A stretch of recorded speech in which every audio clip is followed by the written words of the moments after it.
विधानसभेसाठी काँग्रेसची पहिली यादी 20 ऑक्टोबरला येण्याची शक्यता. विजय वडेट्टीवारांची माहिती. तर जागा वाटपाच्या चर्चेत काँग्रेसला 83 जागा सुटल्याची चर्चा. मवियाचा मुंबईला 90% जागा वाटप पूर्ण. 3 जागांसंदर्भात उद्या निर्णय होणार. भाई जगताप यांची माहिती. तर 36 पैकी 33 जागांवर मविया नेत्यांचं एकमत झाल्याचा जगताप यांचा दावा. महायुतीच्या 240 आणि मवियाच्या 220 जागा जवळपास निश्चित. सूत्रांची माहिती. महायुतीचे उरलेले 48 आणि मवियामध्ये 68 जागांवर अजूनही पेच.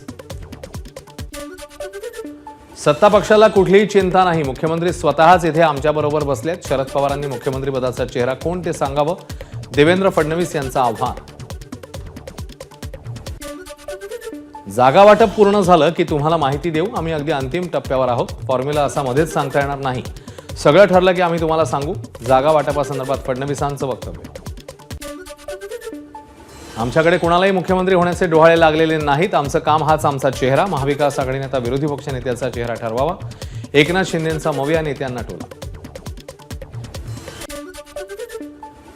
महायुतीच्या 80% जागांचा तिढा सुटला. 20% जागांची चर्चा प्रगतीपथावर. मंत्री दादा भुसेंची माहिती. पुन्हा महायुतीचं सरकार येईल आणि भगवा झेंडा फडकेल. भुसेंनी व्यक्त केला विश्वास. महायुतीकडनं राज्याची लूट. नाना पटोलेंचा सरकारवर घणाघात. गुजरातला महाराष्ट्र विकल्याचं रेड कार्ड जाहीर करायला हवं होतं. रिपोर्ट कार्ड नसून रेड कार्ड असल्याचा पटोलेंचा टोला. बहुजन समाज पक्ष महाराष्ट्र आणि झारखंडमध्ये स्वबळावर निवडणूक लढवणार. मायावती यांची सोशल मीडिया प्लॅटफॉर्मवर पोस्ट. 2019 मध्ये बसपाने 288 पैकी 262 जागांवर उमेदवार उभे केले होते. लोकसभेसारखा परिणाम विधानसभेत होणार नाही. तुतारी वाजवणारा माणूस शरद पवारांचं चिन्ह असल्याचं आता जनतेला समजलंय. रोहित पवार यांची पिपाणी चिन्हावर प्रतिक्रिया. विद्या प्रतिष्ठान संस्थेचा 52वा वर्धापन दिन कार्यक्रमाला संस्थेचे अध्यक्ष शरद पवार, खासदार सुनेत्रा पवार, युगेंद्र पवार उपस्थित. एकाच मंचावर असूनही शरद पवार आणि सुनेत्रा पवारांनी एकमेकांशी संवाद टाळला. पावसात भिजून भाषण केलं की नेता मोठा होतो. राष्ट्रवादी आमदार राजेंद्र शिंगणेंचा शरद पवारांना अप्रत्यक्ष टोला. जिल्ह्याभरातल्या कार्यकर्त्यांच्या भावना जाणून घेतल्यावर पुढील निर्णय घेणार. राष्ट्रवादी शरदचंद्र पवार पक्षात प्रवेश करण्यासंदर्भात 2 दिवसात निर्णय जाहीर होणार. राजेंद्र शिंगणे यांचं वक्तव्य. सिंदखेड राजा विधानसभा निवडणुकीत डॉक्टर शिंगणे यांना घरातूनच विरोध. राष्ट्रवादी शरद पवार पक्षात असलेल्या राजेंद्र शिंगणे यांची पुतणी गायत्री शिंगणे निवडणूक लढण्यास इच्छुक. विधानसभा निवडणुका आम्ही जिंकू आणि सत्ता आणू. राज ठाकरेंना विश्वास. लवकरच जाहीरनाम्याचं प्रकाशन करणार. विधानसभा निवडणूक स्वबळावरच लढण्यावर मनसे ठाम. संभ्रम निर्माण करण्यासाठी मनसेच्या युतीच्या बातम्या. प्रकाश महाजनांचं वक्तव्य. मराठवाड्यातल्या जागांबाबत संजय राऊत आणि अंबादास दानवे यांच्यामध्ये चर्चा. निवडणुका जाहीर झाल्यावर बैठकांना वेग. जालन्याच्या घनसावंगी मतदारसंघावरून मवियात रस्सीखेच. राजेश टोपेंच्या बालेकिल्ल्यावर ठाकरेंच्या सेनेचा दावा. घनसावंगीतनं माजी आमदार शिवाजीराव चोथे उमेदवारीसाठी आग्रही. स्वाभिमानी शेतकरी संघटना मवियात सहभागी होणार असल्याचं वृत्त खोटं. विरोधकांकडून बातम्या पसरवण्याचं काम सुरू. राजू शेट्टी यांची टीका. रासपा अध्यक्ष महादेव जानकर महायुतीतनं बाहेर. जानकरांकडनं स्वबळावर लढण्याचा नारा. राष्ट्रीय समाज पक्ष विधानसभेच्या 288 जागा लढणार. पारनेरमध्ये शरद पवार जो उमेदवार देतील त्याला मोठ्या मताधिक्याने निवडून आणू. खासदार निलेश लंकेंचं वक्तव्य. तर पारनेरमधनं लंकेंच्या पत्नी राणी लंके निवडणूक लढणार असल्याची चर्चा. उद्धव ठाकरे आजारी पडल्याचं निमित्त साधत निवडणुका जाहीर केल्याचा भास्कर जाधव यांच्याकडनं संशय व्यक्त. सणासुदीत निवडणुका घेणार नाहीत म्हणत ऐन दिवाळीमध्ये निवडणुका जाहीर केल्या. भास्कर जाधव यांचा टोला. शरद पवार उमेदवारी मागत होते मात्र नाना पटोलेंनी दाद दिली नाही आणि क्रॉस वोटिंगचे आरोप केले. राष्ट्रवादीमध्ये प्रवेश करताच हिरामण खोसकरांचा नाना पटोलेंवर हल्लाबोल. भाजपच्या माजी आमदार स्नेहलता कोल्हे यांच्यासोबत फडणवीसांची चर्चा. कोल्हेंचे पुत्र विवेक कोल्हे कोपरगावातनं लढण्यास इच्छुक मात्र जागा राष्ट्रवादीला जाणार असल्यानं कोल्हेंची कोंडी. पेच सोडवण्यासाठी फडणवीस मैदान.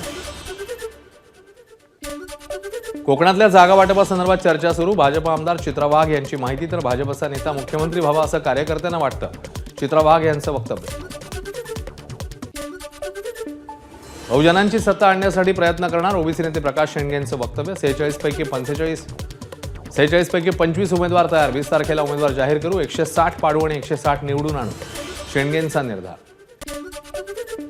पुण्यातील राष्ट्रवादीच्या शहराध्यक्षपदाचा राजीनामा देणार दीपक मानकर यांची माहिती. राज्यपाल नियुक्त आमदार न केल्यानं मानकर नाराज. अजितदादांसोबतच राहणार असल्याचंही केलं स्पष्ट. पुण्यामधल्या कसबा मतदारसंघात ब्राह्मण समाजाची मतदार संख्या अधिक, परिणामी कसबा मतदारसंघाचं ब्राह्मण समाजाला प्रतिनिधित्व मिळावं, सकल ब्राह्मण समाजाची मागणी. पनवेलमधील कामोठेमध्ये नागरिकांनी एकत्र येत जनता दरबारात उमेदवार ठरवला. कांतीलाल कडू यांना मवी यांनी उमेदवारी द्यावी, अन्यथा अपक्ष लढणार. आमदार प्रशांत ठाकूर यांना कडवं आव्हान. श्रीवर्धन मतदारसंघावर शिवसेनेचा दावा. मंत्री आदिती तटकरे यांच्या विरोधात शिवसेनेकडून प्रमोद घोसाळकर, ॲडव्होकेट मनोज शिंदे यांची नावं चर्चेत. कोकणातल्या रत्नागिरी सिंधुदुर्ग जिल्ह्यात मवियाचं ठाकरे गटाला झुकतं माप. रत्नागिरी सिंधुदुर्गात 8 पैकी 6 जागा ठाकरे गटाला, तर 1 जागा शरद पवारांच्या पक्षात. गुहागर विधानसभा मतदारसंघाच्या जागेवरनं शिवसेना भाजपमध्ये रस्सीखेच. गुहागरची जागा भाजप लढणार आणि जिंकणार. गुहागर भाजप तालुकाध्यक्ष निलेश सुर्वेंची पोस्ट चर्चेत. गुहागर विधानसभा मतदारसंघावरनं महायुतीमध्ये चढाओढ. या जागेसाठी भाजप आग्रही. गुहागरबाबत बावनकुळे आणि सामंत यांच्यात चर्चा झाल्याची सूत्रांची माहिती. 2 दिवसात अंतिम निर्णयाची शक्यता. कुणाला जमलं नाही ते महायुती सरकारने करून दाखवलं. लाडक्या बहिणींना माहिती आहे, मवियाचं सरकार आलं की योजना बंद करतील. मंत्री गुलाबराव पाटलांचा विरोधकांना टोला. राष्ट्रवादीच्या मुंबई महिला अध्यक्षपदी आरती साळवींची नियुक्ती. अजित पवारांच्या हस्ते नियुक्तीपत्र प्रदान. प्रदेशाध्यक्ष सुनील तटकरे यांची उपस्थिती. शिवसेनेच्या पश्चिम विदर्भाच्या संपर्क प्रमुख शिल्पा बोडखे यांचा राजीनामा. मनीषा कायंदेंना पुन्हा विधान परिषद आमदारकी दिल्यानं नाराज असल्याची चर्चा. नाशिक मध्य विधानसभा मतदारसंघात 24,000 बोगस मतदारांची नोंदणी. ठाकरेंच्या शिवसेनेचा आरोप. बोगस मतदारांची नावं यादीतनं काढण्याची पदाधिकाऱ्यांची मागणी. एबीपी माझा, उघडा डोळे बघा नीट.